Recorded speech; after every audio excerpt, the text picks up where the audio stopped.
Hello, and thanks for watching another episode of ARFCOM News, your twice-weekly dose of the finest 2A propaganda. First up today is a gross miscarriage of justice out of Minnesota. I know, shocked face, right? Matthew Anderson was shooting with a friend when a neighbor called police claiming a bullet struck his house. Although sheriff deputies could find no evidence of a bullet hitting the neighbor's house, and they also filed no other charges, they did arrest Mr. Anderson on 2 charges of possessing a firearm without a serial number for his home-built guns. Under Minnesota statute, it is illegal to have a gun without a serial number. Yep, says so right there. Guess that's it. You just can't have spooky boys in Minnesota. Except, wait, what's this part? The statute clearly states it only applies to firearms which are required to have a serial number under the 1934 NFA. Now, for you gun nerds out there, notice we're not even referencing the 68 GCA. See, guns made before 1968 didn't have to have a serial number except for NFA items like machine guns and silencers and stuff like that. But none of that really matters, because Matthew's guns wouldn't have been required to have a serial number under the NFA or the GCA, or any other federal law for that matter, so long as he didn't make them with the intent of selling them. The prosecutors are basically ignoring the language which sets limits around which guns are required to have serial numbers, and if the court tolerates this nonsense, it will mean countless owners of antique firearms are now instant felons. Don't be a...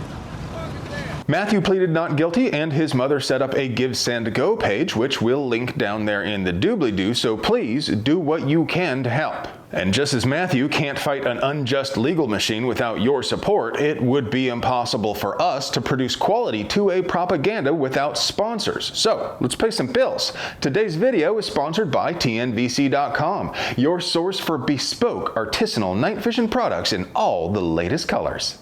Hey, you! Do you want to see in the dark like a superhero? TNVC.com is your source for the finest night vision devices and accessories to make you the bump in the night. And by Gunstruction. Choose between thousands of real-world components and accessories to spec out your dream build down to the tiniest detail, and when you're done, not only can you see exactly what it will look like, Gunstruction will tell you what the total cost and weight will be, as well as list a detailed breakdown of every part. Gunstruction is free on Google Play and the App Store, and we'll also throw a link in the description. Montgomery County, Pennsylvania Sheriff Sean Kilkenny figures he may as well just let himself in and have a look around your place without a warrant to see if your guns are stored safely. Well now, let's just see if there's anything missing. Pennsylvania statute dictates, among other things, how a licensed gun dealer is required to store their inventory. Kilkenny said he believes that gives him the authority to inspect the premises, records, and documents of firearms dealers. But the Second Amendment Foundation said nay nay and filed a lawsuit against Sheriff Kilkenny to stop him from performing warrantless searches. Look, this really isn't so much of a Second Amendment issue as it is a Fourth Amendment issue, or at least also. States do have authority to regulate how businesses are run, and as an extreme example of why that's necessary, I don't know, maybe you don't want your corner bodega selling gasoline by the ladle out of large open barrels.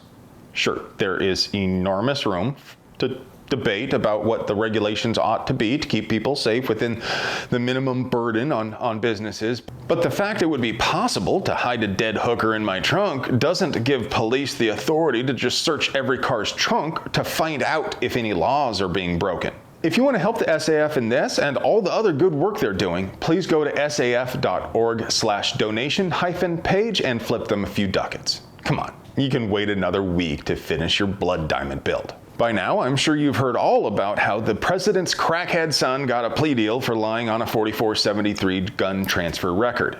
If you've been in cryosleep for the last couple years and you missed it, Hunter Biden is a known crackhead, and back in 2018, when he was banging his brother's widow, classy guy, she got pissed off at him and threw his gun in a dumpster across the street from a school. That investigation uncovered the fact that Biden bought a gun during the time period when he was very publicly smoking crack. That means he lied on the 4473 by saying he was not an unlawful user of or addicted to illegal drugs. That's a crime. Really easy to investigate, obvious crime right out in broad daylight with signed evidence. For years, the DOJ said nothing other than they were investigating, all while the Secret Service ran interference for the Biden family. There are so many fun details to dive into if you're interested and you haven't been following the case already, but for today, all that really matters is Hunter Biden got a super sweet plea deal, which makes it appear he got special treatment. I'm sure the fact that his dad is sitting president matters. More than that, ultra-rich elites like the Biden family or anyone else in national level politics seem to be immune from criminal charges. So the idea that he got special treatment, not so far out there. I'm not about to tell you his privilege didn't play a role. Of course it did. And party politics likely got involved too. But there's a bigger reason the Department of Justice let him walk. His lawyers very clearly and publicly stated they intended to fight the charge on Second Amendment grounds. That, my friends, is the real reason. It would have been absolutely devastating to the civilian disarmament complex if the president's own son was fighting a public Second Amendment court battle undermining his dad's efforts to impose strict gun control.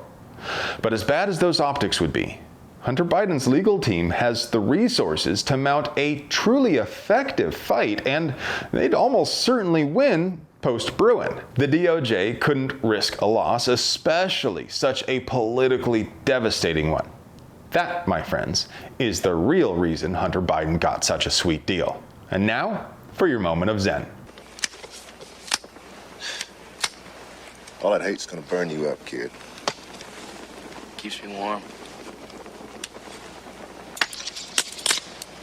Hey friends, do you like pews and other pew-related things? You want to help us keep delivering you pure and good American pew propaganda at the low price of free fitting? We literally couldn't pay the bills without our sponsors, so do us a solid and get yourself something nice from TNVC.com.